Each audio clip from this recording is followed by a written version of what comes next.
Welcome to Classroom 2 Courtroom. Here's your host, Scott Benton. Hi everyone, Scott Benton here. How are you? I am the host of the Classroom to Courtroom podcast, where we help you easily transition from a law school student into your professional career as an attorney, and where we make the practice of law fun. Now today we're going to answer the question of what happens if I make a mistake. Are you a law student or recent graduate waiting for admission to the California bar and eager to gain real-world legal experience? Join the Legacy Lawyers' coveted associate programs in sunny Southern California. Our hands-on spring, summer, and fall programs provide opportunities to dive into high-stakes probate litigation. If you aspire to litigate and thrive in an America First culture that values God, family, and country, we want you on our team. Don't wait, space is limited. Call 714-766-0457 to learn more about this exciting opportunity. That's 714-766-0457. Elevate your legal career with the Legacy Lawyers. Now, are mistakes bad? When you go to school, you learn that, mistakes are pretty bad. And you probably know that intuitively because when you make a mistake, chances are you're going to get a lower grade than you normally otherwise would have. In fact, school actually encourages you to not make any mistakes. And by virtue of the way that the school system works, all the way from grade school into PhD school, you're typically on an A through F grading system that focuses on making A's or B's and not making D's or F's. Otherwise, they tend to kick you out for that. In school, it's not like you would make a mistake on purpose, like on a paper or a test. You wouldn't make a mistake on purpose so that you intentionally would get an F so that you could learn that lesson by getting that F.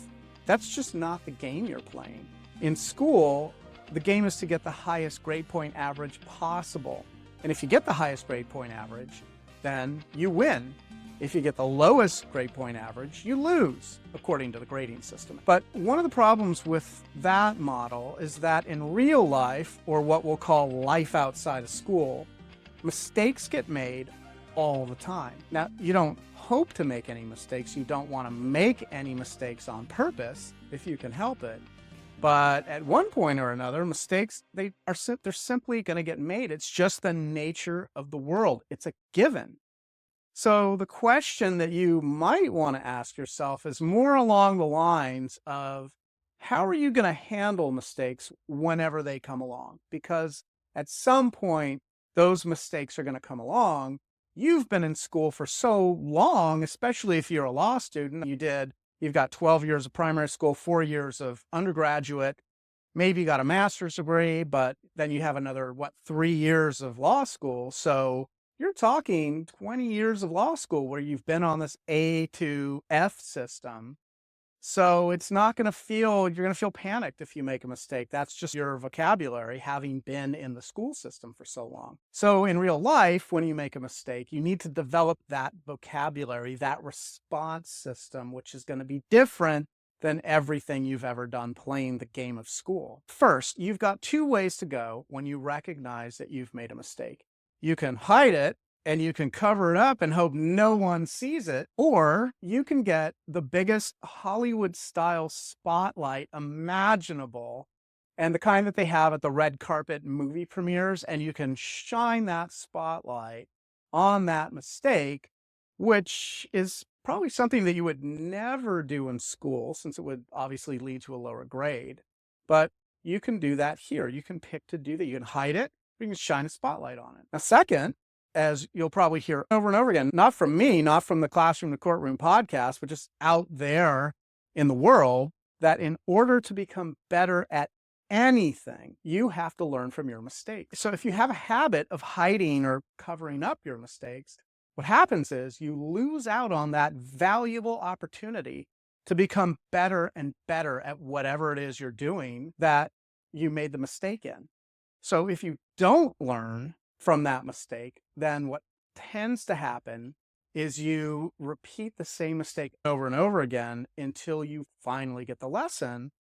And sometimes that's just what we need in life, but you can really shortcut that process instead of hiding your mistakes to really shine a spotlight on. Now, in Japanese, there's a character for crisis, and it's actually two characters. So crisis is one character, but it's made up of two separate characters. And the two separate characters that it's made up of, one of the characters is dangerous, and the other character is opportunity, and they're just superimposed on top of each other. So it's this kind of crazy, complicated Japanese character if you look at it. I mean, there's so many lines, it's almost like a black box of just ink. So if a mistake suddenly plunges you into a state of crisis, you can always remember that Japanese character, that one Japanese character for crisis. And you can use your mistake as an opportunity to grow. You can use your mistake as an opportunity to get better and to improve, because that's where the magic is. That's where the most advancements are going to take place for you. And it's your way, when you make a mistake, to fast track your ability to practice law. In fact, whenever you talk to attorneys who've been around for a while, and these are usually the attorneys that might look like they do everything right. They're very meticulous and detailed about how they process certain legal situations. They know down to the most minute detail. If you were to ask them how they got that way, they're going to tell you about all the mistakes that they've made and all of the lessons that they've learned along the way. And in fact, they might even credit their high level of expertise that you're going to see. If they're like 10 or 15 or 20 years into their legal career, you're going to see that level of expertise.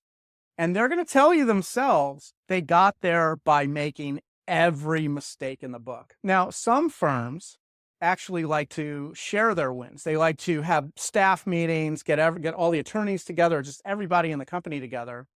And they're going to talk about the things that they did that were victorious, or that maybe things that benefited a client or even someone working at the firm. Sometimes you have attorneys and they'll move up to that senior attorney level. And so that's a big win. And that will get talked about in these meetings. That'll get celebrated, as it should. But a win, it can either be big, like somebody getting promoted to a senior level, or winning a big case or something like that, or it can be very small. Sometimes new attorneys, they might, for instance, complete their first court filing, or maybe they attend their first hearing, or they conduct their first deposition. Those are all wins. Those are all big wins that you want to talk about, and you want to share them to the rest of the group, because it's important to remember to do this consistently, for the reason that wins all the time, they remind you and they remind everybody else about the positive outcomes of the work that you're doing as an attorney and as a firm. And that alone, that's going to offset any setbacks or losses or failures that come along. And it's a way to inject a consistent, positive type of energy into the firm in order to keep the legal team and the office staff and everyone associated with the firm motivated and productive and feeling good about the work they're doing together. So whenever possible, you want to create a positively charged environment, because that's simply going to displace anything that comes along that creates a negative charge, such as a mistake. So keep in mind, this is a mindset, I know, but where your mindset is concerned, if it's positive, then your work's going to be fun and it's going to be easy, because your day is going to flow. You're going to blink and it's going to be the end of the day. You're not going to want to go home. On the other hand, if your mindset is dialed down into a negative frequency or a negative setting, then your work is going to feel heavy and never-ending and boring and difficult. And if you're in that space, you might want to stop and take a breath and just do a self-assessment and figure out if you're in that negative mind space or if you're in that positive mind space. If you're in that negative mind space, you can attenuate that and change that place that you're in, breathe into it, lean into it, and make sure that you're creating a positive space for yourself. That way, when a mistake comes along, if you already have this habit of celebrating wins that's in your firm and you talk about them during your staff meetings, for instance, then setbacks or mistakes or losses, they're greatly offset through your efforts to celebrate and highlight the wins. And it doesn't matter if they're big or small. It doesn't matter. Just every time there's a win, you want to shine a light on that win. And that's why it's so important to focus on the positive, especially when you're working in a legal environment. So to answer your question about what you need to do if a mistake happens, very simply, you need to make sure that you're celebrating the wins for any positive outcomes for yourself and others on your team.